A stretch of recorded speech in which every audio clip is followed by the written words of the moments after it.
ইসলামে সর্বশ্রেষ্ঠ মর্যাদা ও সম্মান দিয়েছেন নারীদেরকে। তাই নিজের চরিত্র নিজের সুরক্ষার জন্য ইসলাম তাদেরকে পর্দা ফরজ করেছে। আল্লাহ তাআলা বলেন, এই বিধান তোমাদের ও তাদের অন্তরের অধিকতর পবিত্রতার কারণ।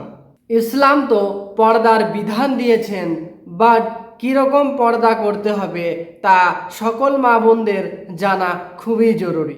سبيل الدموع سبيل مريح। আজকাল দেখা যায় কিছু কিছু ক্ষেত্রে কিছু কিছু মেয়েরা এমন পর্দা করছে যাদের ভিতরে যে পর্দাটা তাদের কোনো কাজেই লাগে না, বরঞ্চ তাদের ক্ষতির কারণ হয়। আসলে ইসলাম যেরকম পর্দা করতে বলছে, আসলে সেরকম পর্দা আজকালকার নরনারীরা করতেছে না, তার উল্টাটা করতেছে। তারা এমন হিজাব পরে, হিজাবের মধ্যে বেল্ট লাগানো থাকে। তারা এমন বোরখা পরে, এমন হাত মোজা পরে যার উপরে আংটি এবং হাতের মধ্যে ভেসলেট, যেটা মানুষকে দেখানোর জন্য। পায়ের মধ্যে মোজা পড়তেছে, আঙ্গুলের মধ্যে নুপুর লাগানো, পায়ের মধ্যে ঝুনঝুনি লাগানো, পায়েল পড়া, সেটা রাস্তা দিয়ে যখন যায় বাঁচতে বাঁচতে যায় এবং নানা ধরনের ছেলে তখন তাকে খারাপ নজরে দেখে। আজকাল কিছু এমনও বোরখা বের হয়েছে, বোরখার মধ্যে বেল্ট লাগানো আছে, চেপা বেল্ট, যেটা পড়ছে এমন বোরখা পড়ছে যা শরীরের সব অঙ্গ দেখা যাচ্ছে।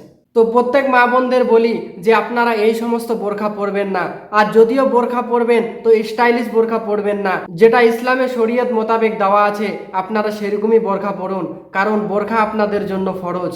সূরা আজহাব 36 নম্বর আয়াতে বলা হয়েছে, কোনো ইমানদার পুরুষ ও ইমানদার নারীর এ অধিকার থাকে না যে আল্লাহ ও আল্লাহর রসুলের কোনো সিদ্ধান্ত প্রদর্শন করলে তা প্রকাশ্যে বিরোধিতা করা।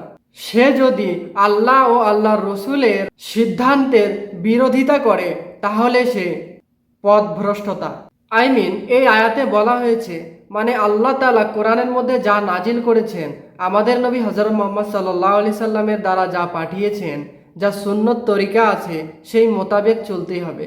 তা ব্যতীত যদি আমরা আমাদেরটা করতে যাই তাহলে আমরা পথভ্রষ্টতা হয়ে যাব। হাদিস শরীফে আসে, রাসূলুল্লাহ সাল্লাল্লাহু আলাইহি সাল্লাম বলেছেন, আমার উম্মত সবাই জান্নাতে যাবে, কিন্তু ওই সমস্ত লোক যেতে পারবে না। তো সাহাবায়ে কেরাম জিজ্ঞাসা করলেন যে কোন লোকগুলা জান্নাতে যেতে পারবেন না? নবীজি সাল্লাল্লাহু আলাইহি সাল্লাম বললেন, যে আমার সুন্নতের অনুগত্য করবে সে জান্নাতে যাবে, আর যে আমার বিধানকে অস্বীকার করবে, যে আমার নাফরমানি করবে, যেমন পর্দার বিধান দিয়েছিলাম সে পর্দা করে নাই, সে ব্যক্তি জান্নাতে যেতে পারবে না। সহিহ বুখারী। বর্তমান যুগে এমন কিছু পোশাক বের হয়েছে যেগুলা পরে রাস্তাঘাটে মেয়েগুলা বের হলে কোনো ছেলের যদি নজর যায় সে জেনার কাজে লিপ্ত হতে চায়।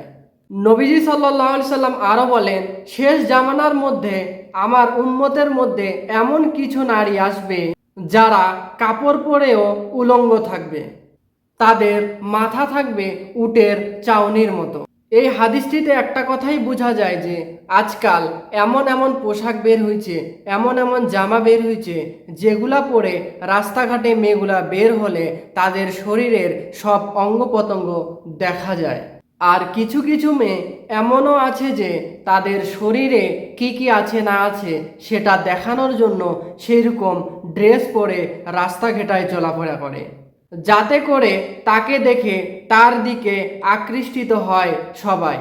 কিন্তু তার দিকে তো আকৃষ্টিত হবে, কিন্তু তাকে সবাই ভোগ করতে চাইবে, তাকে দেখে সবাই জেনা করতে চাইবে।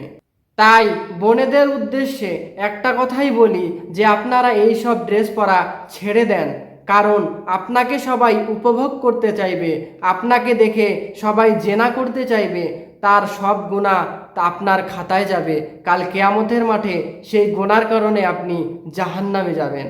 নবীজি সাল্লাল্লাহু আলাইহি সাল্লাম আরও বলেন, জাহান্নামীদের মধ্যে দুইটা দল রয়েছে, তাদেরকে আমি কখনো দেখি নাই। একদল লোক এমন রয়েছে যাদের হাতে গরুর লেজের মতো লাঠি থাকবে, যা দিয়ে তারা লোকেদের আঘাত করবে।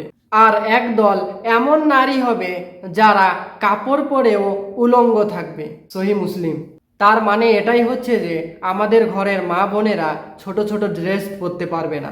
তাদেরকে যেমন পর্দার বিধান দেওয়া হয়েছে, যেরকম পর্দা করতে হবে ইসলামে শরীয়তে যেভাবে আছে সেভাবে তাদেরকে পর্দা হিসাবে চলতে হবে। আর প্রত্যেক মা বোনদের উদ্দেশ্যে বলবো যে আপনারা ছোট ছোট ড্রেস পরবেন না, এবং প্রত্যেক মা বাবাদের উদ্দেশ্যে এটা কথাই বলবো যে আপনারা আপনার মেয়ে, আপনাদের বোন, আপনাদের স্ত্রীকে সেরকম কোনো ড্রেস কিনে দেন না যেটার কারণে অন্য কোনো পরপুরুষ দেখে সেটা দেখে জেনার কাজে লিপ্ত হোক।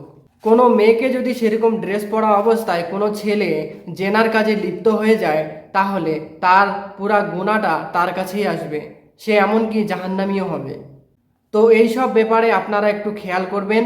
আর আপনারা আপনার মেয়ে, আপনার স্ত্রীকে সেই সমস্ত ড্রেস কিনে দেবেন না, এবং প্রত্যেকে ইসলাম মোতাবেক চলার চেষ্টা করবেন, প্রত্যেকে 5 ওয়াক্ত নামাজ পড়ার চেষ্টা করবেন, প্রত্যেকে কোরআন শেখার চেষ্টা করবেন, প্রত্যেকে কোরআন শিখবেন এবং কোরআনের মানে জানার চেষ্টা করবেন, কোরআন এবং হাদিস নিয়ে থাকবেন। দেখবেন ইসলাম খুবই সহজ। ইসলামকে যদি নিয়ে টিকতে পারেন তাহলে আপনার দুনিয়াতে শান্তি পাবেন এবং মরার পরেও আপনারা জান্নাতে প্রবেশ করবেন। তাই আল্লাহ তাআলা আমাদের প্রত্যেককে ভালোভাবে বুঝে আমল করার তৌফিক দান করুক। আমিন। জাযাকাল্লাহু খায়র।